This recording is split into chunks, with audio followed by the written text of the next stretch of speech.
Hello, and thank you for joining this webinar, which is going to be a very fun and analogy heavy recording of a presentation given by myself, Derek White, and Paul Netopski. We're from cuick trac, and we presented on the 24 Hours of CMMC Discord event, which was titled Summer Camp. So if you were able to attend, you notice that there was 24 hours of content, each hour with a different topic, different presenter, some very detailed, some very fun, some in between. And so we decided to re-record this presentation because it was something that we enjoyed, that I think the audience enjoyed, and it's just a great topic and a great way to just discuss the world of CMMC for small businesses while having a little fun. Thank you, Paul, for joining. Thank you very much for having me on. You bet. So this topic in this presentation of unscrambled eggs and the hair of the dog was a great opportunity to get the day started at 7 a.m. Central Time, 8 a.m. Eastern Time, to get everybody up and going and thinking about breakfast and thinking about what a breakfast menu for a small and medium-sized OSC who is looking for a successful strategy and path under CMMC. So we'll jump right into it. And so when CMMC was first announced, we all know it was tried to be very noisy. There was a lot of energy. There was a lot of confusion, a lot of questions, and rightfully so. It did get a lot of people to then pay attention, more detail to their cybersecurity requirements as defense contractors. And so, this is the industry itself. Everyone was cheery. It was going to be great, and this is what it's going to go, and this should be fine, and everybody has to eat. But how are you going to eat, and how are you going to prepare yourself a good breakfast, as the analogy goes for this presentation, was a little bit different depending on your understanding, your interpretation of the requirements, what a CMMC certification type of model is going to look like, etc. So a lot of people by nature thought, this is how it's going to go. I'm going to put a bunch of parts together. It's going to be very automated, and the breakfast is going to make itself. Hopefully, there are people watching this presentation who get the reference here to one of the greatest movies ever created. And if you don't know what that is, it is Pee-wee's Big Adventure. And if you know this scene, he goes through, and it's a very long scene and worth watching, but the breakfast gets made on his plate for him, and he's in the best mood ever, right? And that's just not realistic on how things are going to go for OSCs looking to make sure that all of the details and information that they need, or all of the items that they need, will be in place. So when we talk about an important step, it is what goes on your plate first. That is very key. Are you going to make it is probably one of the first questions, whether you're going to put it on your plate or somebody else going to put it on your plate. If you've noticed on Google, if you go out and Google CMMC Level 1, CMMC Level 2, CMMC Level 2 solutions, you're going to see that there is a grocery store out there for you to make your own breakfast, get your own ingredients, go shopping, make your list, etc., etc. It can be very daunting for a lot of small to medium-sized businesses who don't have those resources, so that what goes on your plate is going to be very important. Paul, do you want to touch a little bit on sort of the analogy heavy, but also examples that are specific to ways in which OSCs should be thinking about from a small to medium size, comparable to maybe large and more resource-driven businesses? Yeah, absolutely. Thank you. So you had mentioned the grocery store before. So if you know what you have for a shopping list, you know what requirements you need to meet, so to speak, and you have your ingredients list, you can go to the store, go pick up all the ingredients that you need. Hopefully the store has them all, especially right now. There's a lot of shortages there. So you can go there, get all the ingredients, take everything home, prep all of the materials, get it put together and start cooking. It can be a little bit messy going through that. You have some additional responsibilities, such as having to do the cleanup, throw out the trash, all that kind of stuff. But it is an option for you, right? This is kind of similar, like using open source tools. It may be a little bit cheaper for you because someone's not prepping it all for you. So you can just go in, make all the configurations to it. But it is a lot of overhead to your organization. The other option that we came up with is like that all-you-can-eat buffet, right? It is an option. You have more choices available to you. Someone else is cooking it for you. It may not be the best of breed, and you are sort of limited to what's out there. So this can be something where, like a shared responsibility that we'll talk about later on, where you do some of the work, someone else does the other bit of work. So the analogy here is that, you have to go to the restaurant to go get to that buffet, but at least the food's prepped for you. The other option would be that personal chef, in which you have to hire them and they go out and do all the shopping for you. You tell them what you want for a meal and they'll go do it all. This would be kind of like a consultant, right? In the service provider, where they just go out and do everything for you and then just give you that finished product. It can be a bit expensive to go that route, but it still is an option for you. I know you like to eat and I like to eat. I would love the personal chef way of doing it. But I don't think I could afford that for 3 meals a day for a couple of years on end. So I want to find out what's going to be best for the organization, given the budget, the resources that I have. That's great. Yeah. And so when you get into, that's the place and where you start with your plate, the plate's going to look different for every company. Everyone's got the uniquenesses and everyone's strategy and path is going to be different. And you're right. In a perfect world, I think a lot of people originally went out to the marketplace and said, I'm going to go get my personal chef and my meal's going to be sitting there ready to go. And some other people thought I'm going to have that buffet. And some people thought I'm just going to take the fast food route and I'm just going to pull up to a window and grab what I want. And I'm going to go. Now, those are all paths that can be done. There's no question. And then one of the next things we're going to talk about here is being careful with that first item, because the I'm already full can be a very real thing. Let's go back to the buffet. I remember from being a kid that I had advice from one of my best friends. I was probably 10 years old, who just made fun of me for drinking chocolate milk at an all-you-can-eat buffet. Because you drink all that chocolate milk, you're going to be full. You can't eat all the food. And the food is just sitting here, as you said, Paul, prepared for you and ready to go. So you got to be careful not to drink the chocolate milk right away, because it's just readily available to you. And you did pay a higher dollar to have all this food, as much as you can eat in front of you, not to kind of waste your dollar, if you will. And so some of that comes down to some of the stuff that we'll talk about here in a second. And thank you, Paul, for letting me take a picture of your body here to put this full image together. That was very nice of you to do. So appreciate that. And more importantly, though, let's jump into the first items. Some of the things that you and I was talking to clients about. Paul, can you get in a little bit about those first items?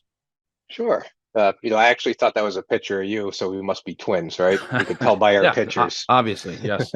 Yeah. Yeah. So you had mentioned that chocolate milk scenario, right?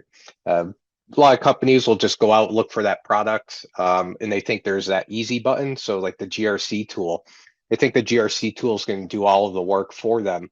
And you wind up spending a lot of money and effort into it. So once you get it set up and installed, you pay for the service, you get training on how to use it. You probably expended a lot of your time and budget on it. Not to say that a GRC tool is a bad thing, but you want to find like the best value for your organization. And we'll check on that a little bit later on. But it seems like that easy button, but be careful. And you might like it too, like you with the chocolate milk, right? So let's go back to some of the basics. Maybe instead of a GRC tool, you use some basic like spreadsheets just to keep track of things for the time being. Make sure you're on the right path, because like we had said before, you may want to alter your path. You went to the buffet, maybe you didn't like it. You spent a little bit of money, but at least you didn't go with the personal chef, right? So that spreadsheet may give you the happy medium, at least for your first run through on this. The other item, like a readiness assessment, if you know your organization's not ready, there's no point in doing a readiness assessment. I guess it really depends on how the companies put them out and actually do the readiness assessment. Some of them will just come out and give you, that failure report of everything you failed on. Other ones will actually go through the steps and help guide you. There may be some benefits there too, but it usually is pretty expensive to have someone else coming in and doing that. The best bet is just to go through it, knock out what you can. If you don't understand it, maybe later on do the readiness assessment. I guess this would be similar to going with some of the lighter foods when you're going into the buffet line, right? You will pick up some lighter foods just to check, see how the food is. So maybe that's going through it for the first time on your own. And then the next time you maybe just really pile up on the food that you liked.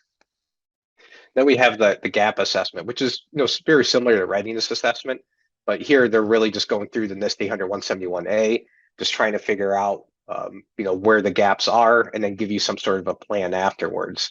Again, if you weren't ready for it, you shouldn't be going through the gap assessments. You're using a lot of money and resources that you could use internally, instead of us really spending it out. I would save this for like later phases, especially when you're getting ready to go through like a full assessment with the C3PAO.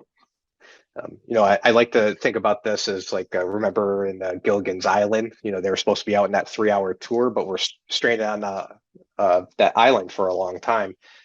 You have to have a good path set out for your organization. Otherwise, you may get stuck somewhere where you weren't expecting it to be. And it can take you a lot longer to get back to where you originated from. Or you just might get a surprise vacation on a tropical island, right? Oh, that's a good point. That's exactly it. So for those that have been watching with a keen eye on this presentation, you might be wondering, why are these little eye looking shapes kind of hidden throughout the presentation? That is because there is a little eagle eye game that we played during this presentation when this took place live. And so if you're looking for something to do while you listen to Paul and I talk, you are welcome to try to find the eyes and total up how many there were in this presentation. The next specific. So now we're going to get into the details here on back to the basics, right? So we've already talked about the analogy here, and we are going to go so heavy on the analogy moving forward here. But this is breakfast food. This is making breakfast while camping. So if you are a person or a family or a couple who's going to make breakfast while camping, you're already limiting yourself to what you are doing if you want to be realistic and practical about how you're going to end up with a meal. You're not going to just go buy a 5-star restaurant type of gift certificate, and hopefully while you're camping, and go to a fine dining steakhouse. You're not going to go to the grocery store and buy every single ingredient under the sun as if you have a full kitchen available to you, because you don't. So we use the camping analogy here because it does bring into perspective on what your meal prep is going to look like. You have to be realistic and truthful and understand some of these basics so that you can make that great breakfast that you want while you're camping with the right ingredients. So to hammer on these analogies, we're going to start with one of the best breakfast items that there is. And again, I don't trust people who don't like bacon. So I'm sorry if you're one of those people, unless you're vegan or vegetarian, that's fine. But bacon is an incredible item.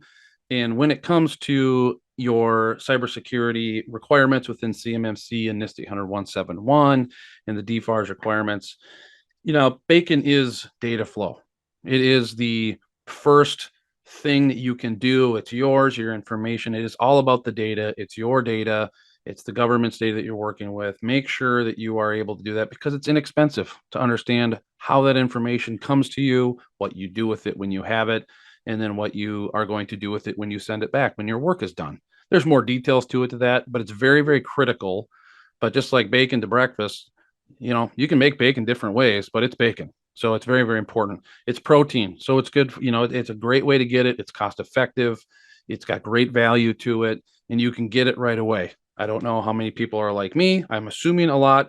Paul, you're probably the same way. When I make bacon for breakfast, especially when I'm making it for other people, I eat like 6 pieces because it's ready right away while the rest of the food is being made and being prepped.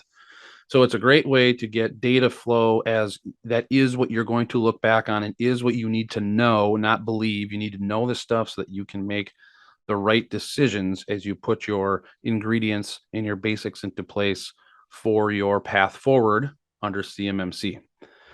Second thing here is the eggs. You have to have eggs with breakfast. A lot of breakfast, whether you go to a restaurant and get breakfast or you make it for yourself, a lot of things say eggs. How do you like them? All that kind of stuff. Paul, do you want to talk a little bit about eggs and how that plays into contract reviews? Yeah, other than being a perfect pairing for some bacon, eggs can get you started off in a pretty good way. So, after you go through those data flows, understanding how your information is being processed within the organization, you want to kind of figure out what your requirements are. And really, we get the requirements from different contracts or different ways that information is flowed down to us, legal requirements anyway. So, we have two fresh eggs here, which would be like your new contracts. This is new money coming in. So how do we address that within our organization? We go through these contracts, look for the applicable FAR and DFARS clauses. Maybe there's some information hidden in them, about like a policy that the organization applies to you, and you have to dig into those policies. But having this inventory of contracts can help you identify, how that's going to relate to your data flows.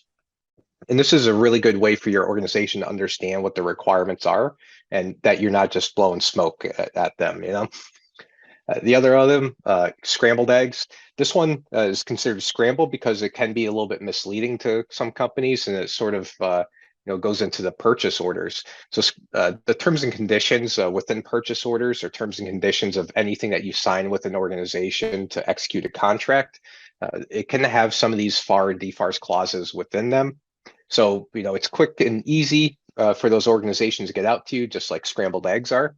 So they typically embed these into those purchase orders, or just reference out to a link to the terms and conditions, maybe on their website. And oftentimes they do update that and do not let you know. So you constantly have to go out there and look at those. But we always like to look at the terms and conditions for any of those potential contracts for these clauses.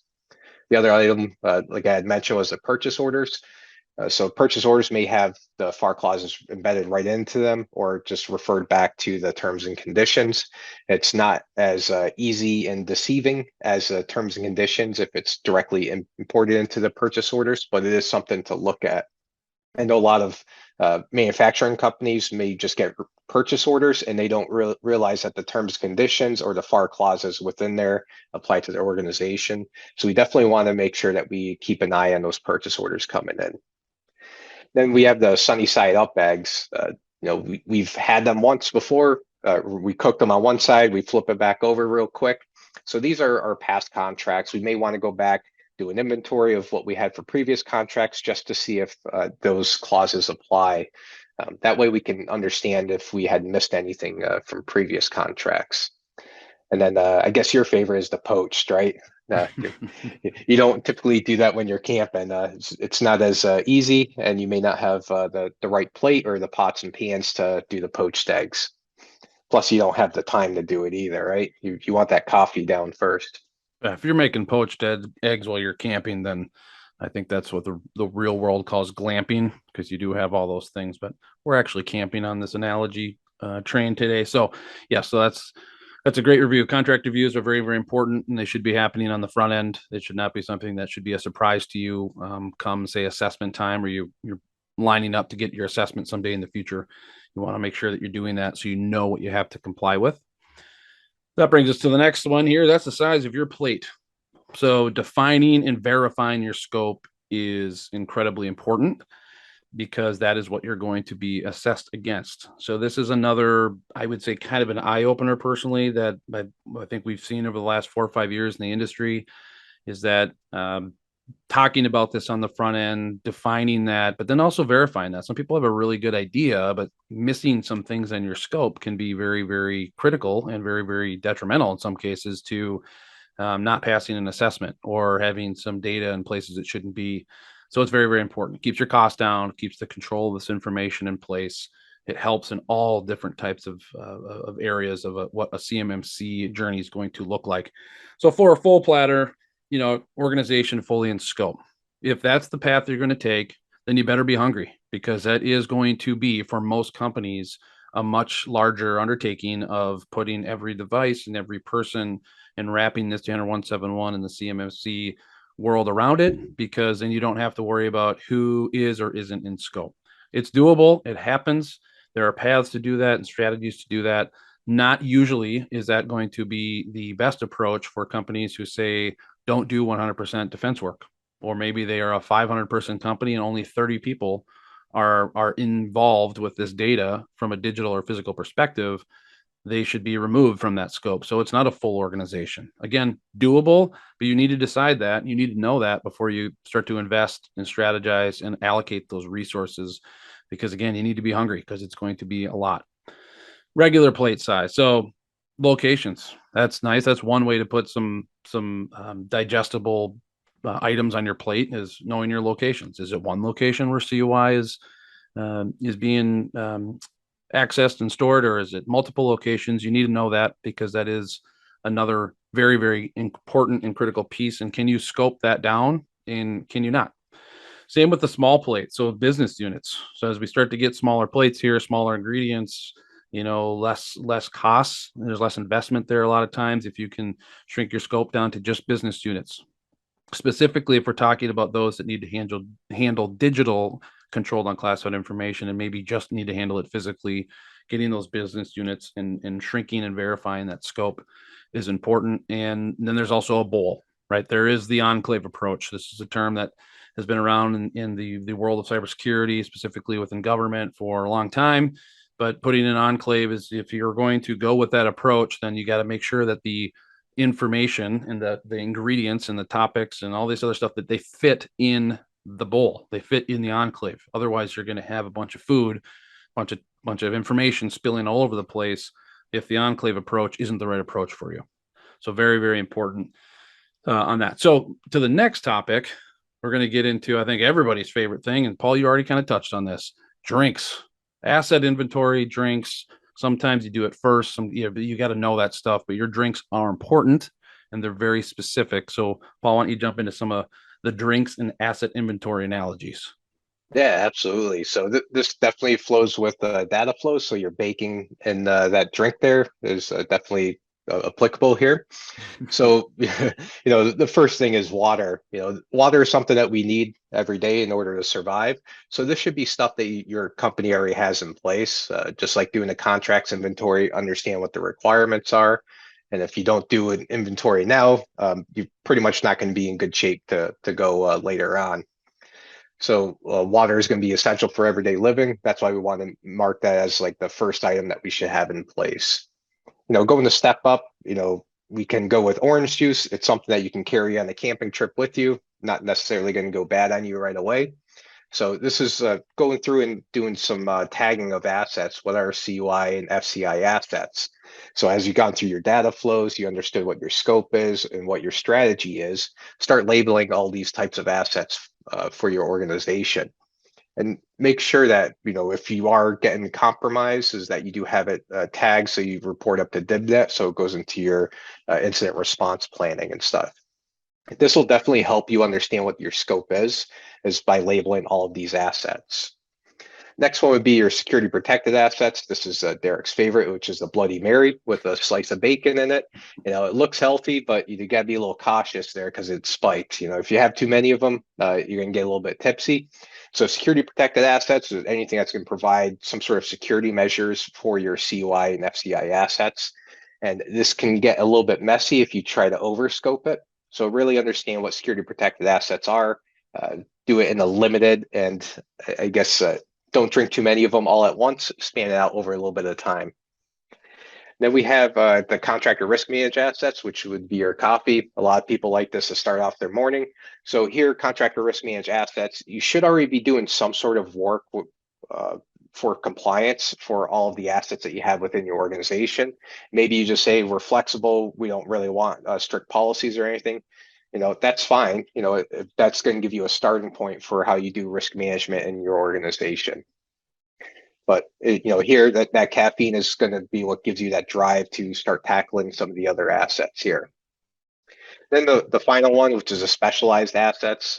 This is the favorite, the iced dirty chai latte with almond milk. So this is for all the special people out there.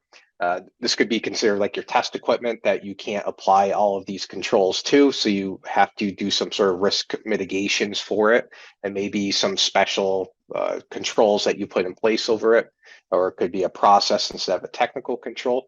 So this is a good way for you to start thinking of like how you would deal with these types of assets. Then the final one is your Pepto-Bismol. We go back to your first slide. You drink too much chocolate milk, your belly hurts.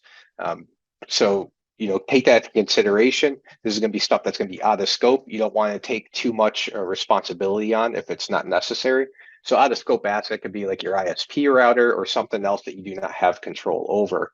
Could be something that the government provides to you or your prime contractor to use. And that's something that's their responsibility, and make sure that you have it outlined for them.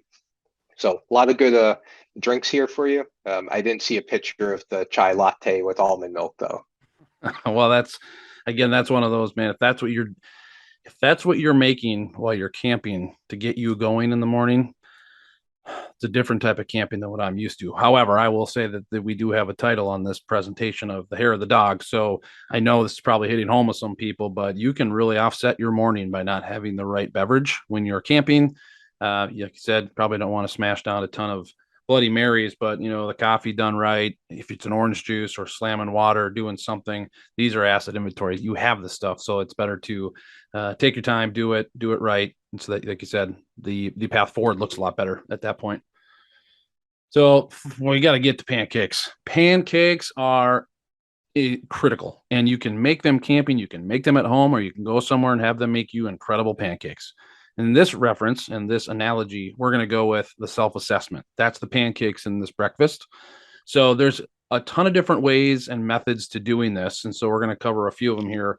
But Paul, kind of get into some of the ways that you, in your experience, and some of the stuff that we're doing with clients on the different ways of self-assessing. And we know it's important. We know it's an incredible value to a company to at least do that the right way and not just kind of breeze through it. But you want to touch on a couple of these before we get to a couple other examples?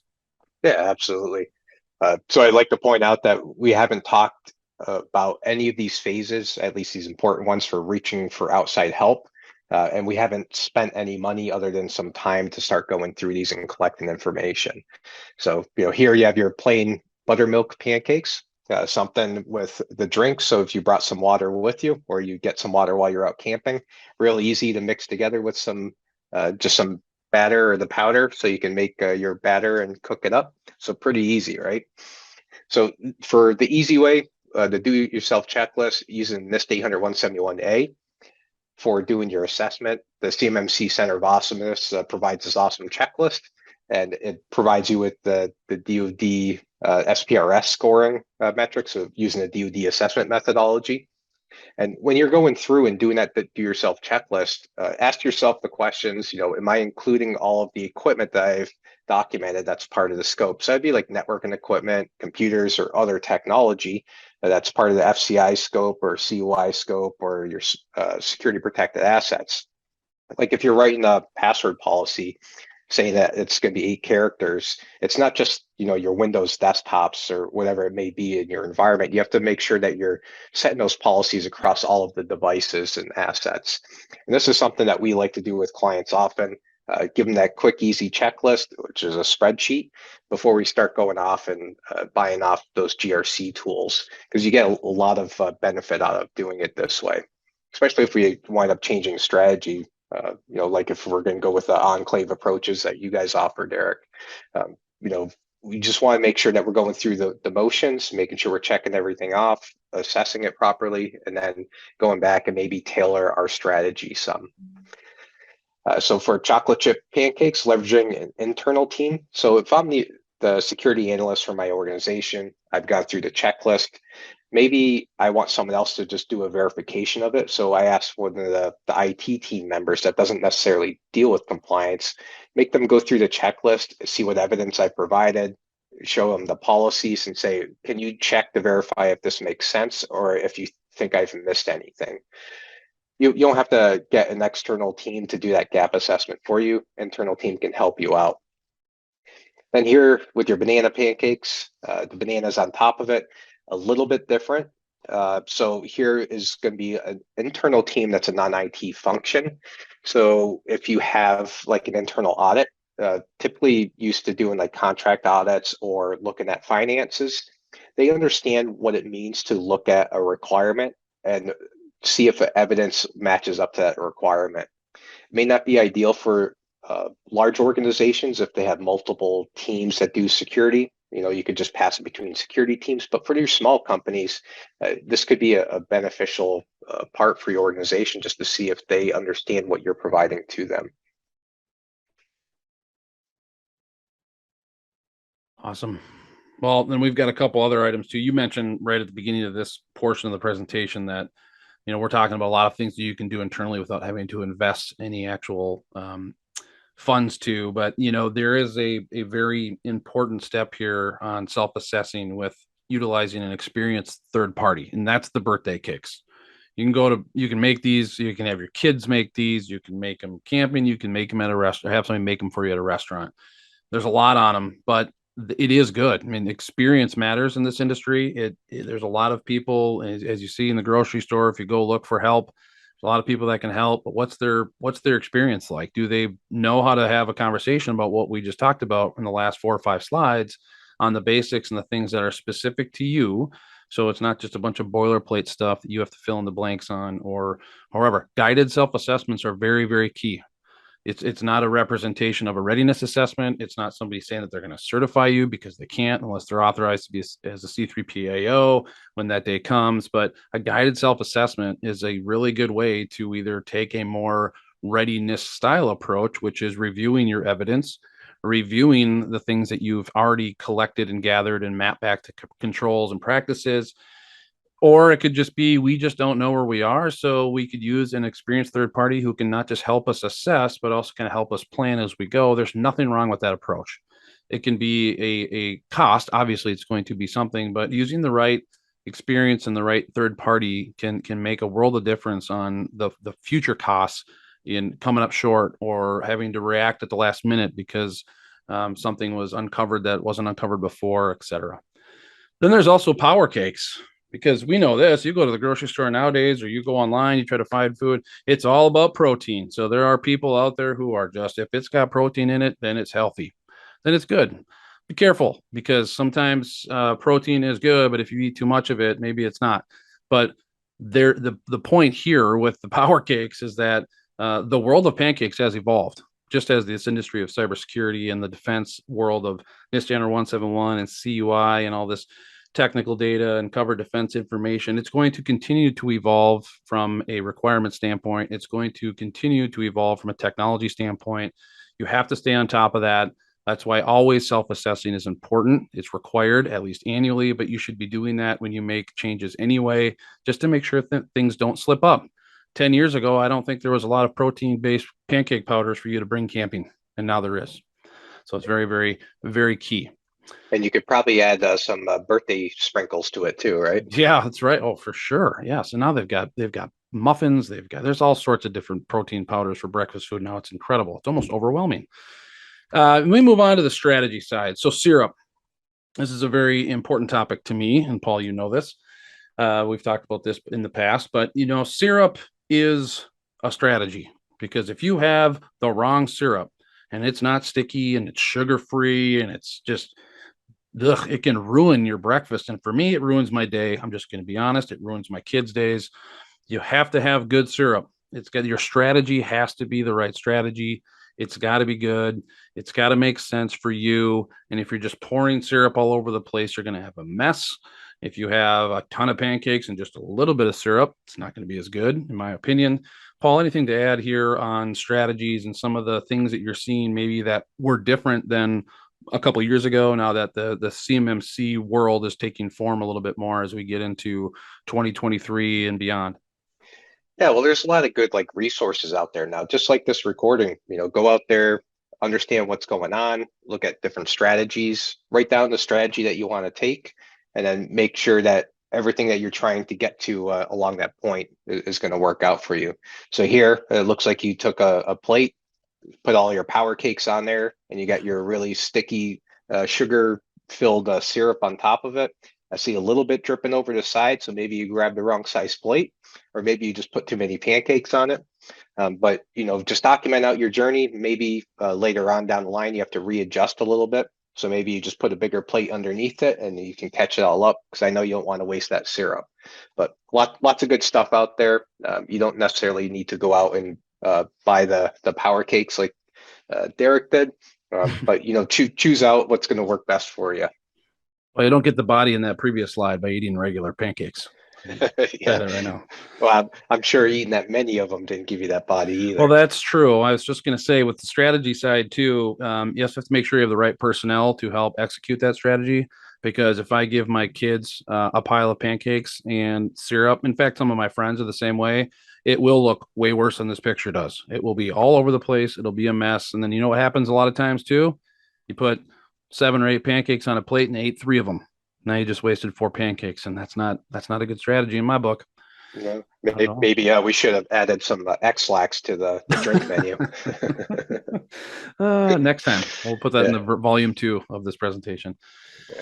So, to kind of wrap up some of this, to really kind of double down on the analogy here, wrapping everything up in a breakfast burrito is another approach. It is. It's everything that we've talked about, from the basics and the items and the things that you can do, can be put together and prepared at the same time, and wrapped up nice and tight into a good breakfast. I love breakfast burritos. A lot of people do, and you should.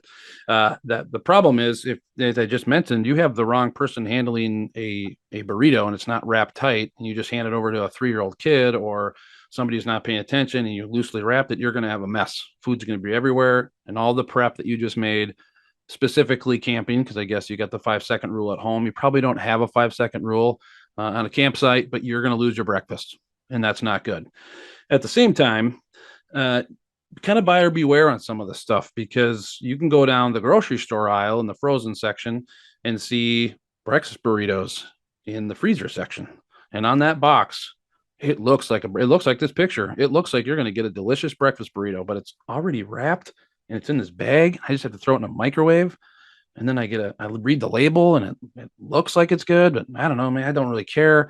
Be careful with that, because I've never seen a breakfast burrito come out of a microwave and not look like a dog threw up and wrapped in a wet paper towel and thrown on a plate. Tastes like a burrito by theory. Burrito. What I'd want to show everybody while camping, probably not. Probably not when I want to show an accessory either, is a really gross, disgusting looking wrap of food. So read the label, make sure you've got the right ingredients, and that this is what you're looking for. But more importantly, this is wrapping it together is something that is out there. There are solutions that can help you get through your journey. That nobody can do everything for you, but there are ways to have the ingredients kind of pre-purpose built for you, pre-configured, and make things a little bit less daunting for you, to make sure that you can focus on some of the other basics and some of the other items that we talk about. Paul, anything to add here on the wrapping up page? Yeah, you were talking about those microwave burritos. Every time I've gone out to buy them, they are much smaller than what's depicted in the picture. And I guess you have to look at that little clause at the bottom, that not actual size. So instead of just eating one burrito, you have to eat like 6 of them. So it's not really what you anticipated, and you have to keep going back to the freezer and then the microwave, heating them up. So not always the best approach, at least for me. Some microwave burritos are good though. But like you said, read what's on the label. If companies are claiming to be able to provide you that CMMC compliance, within a day or something like that, really read what's on the label. They may have some disclosures there, like, oh, we'll have this set up, but you still have to do X, Y, and Z in order to be compliant. So just understand what you're getting into before you go off and buy on the product. We also look at the templates that are out there for like policies and procedures. Understand what the templates are and how much work you have to put into them before you start off on that journey. There are some companies that offer very robust templates, but really expect that you're going to adopt all of that for your organization and make some small changes to it. Other ones are like format templates, just to line up everything for you, and you have to plug in all the information for them. So there's a couple different options for you. Just understand what the label is saying to you, so you know what you're getting into, and Well, make sure you have the right plate for the burrito too, right? yeah, right. Well, I was going to say, if you really want to use a real world analogy of a failed strategy from a frozen burrito aspect and go to market strategy, I'm pretty sure about 8-9 years ago, some company tried to take the red box approach of you could order a burrito from a kiosk and it would microwave for you, and it would drop it down, and you'd have this, not just breakfast burritos, but all kinds of burritos. I don't remember what it was called. I think it was called, that doesn't matter. And, at the time, people were like, wow, it's innovative. Wow, I mean, burritos anytime, college campuses and all these other areas. I remember specifically the pictures that they used in their marketing versus what people were posting on Yelps and other review sites was almost not possible to be that drastically different. And surprisingly, that I have never seen one of those boxes anywhere I've been. So a very expensive decision to try to bring something to the market and make a lot of promises and market it a certain way. And it just was a bad strategy. So we got to be careful of that, because that there is a lot of that going on in this industry. For an example, the community that put this 24-hour CMMC event on, which is happening, it sounds like maybe a couple times a year. The big part of it is that this community within the Discord server is really full of people who care. If people who don't really care about their customers and don't maybe care about our national security get in there and expose themselves, it gets kind of called out, and that's a cool part, right? You don't want to go out and claim that you do things as a provider that you don't do, or as a consultant that you don't do. This isn't just a money grab game. It's happening, but be very, very careful. Back to the expertise. And Paul, I know we've seen this a ton, making sure that you're asking the right questions. You're looking at the label. You're looking, doesn't matter if you're getting a burrito or you're making your own breakfast. If you're going to get help, make sure that it makes sense, because those that care are doing the right thing. There are ever changing situations and evolvements that are happening with the CMMC. The good providers and the good resources out there are going to make the adjustments and make it work. There are a lot of people who don't maybe care so much about the end game for you as they do right now and making money. So be very, very, very aware of that with your strategies. So to wrap up here, this is about who's hungry. The whole point of this presentation and to have fun with this event that we did was to use the analogies on purpose, not just to actually make people hungry, but give you a level set sort of different approach of thinking through things that you can do yourself versus some of the resources available to you. It's, if you want to talk further with myself or Paul or someone from our team, you can go to cuicktrac.com, check us out. But really, this is the topics. These are the things that you might be having to have conversations internally with to kind of change some culture. Maybe some leadership needs to get on board. In fact, they're going to have to be on board for this as CMMC rolls out. All of these different aspects. We just wanted to have fun. So hopefully you enjoyed yourself. Paul, thanks for joining. And if you need more information and you want to talk to us, just go to our website at cuicktrac.com and we'll be in touch. Thanks, Eric. Thanks, Paul.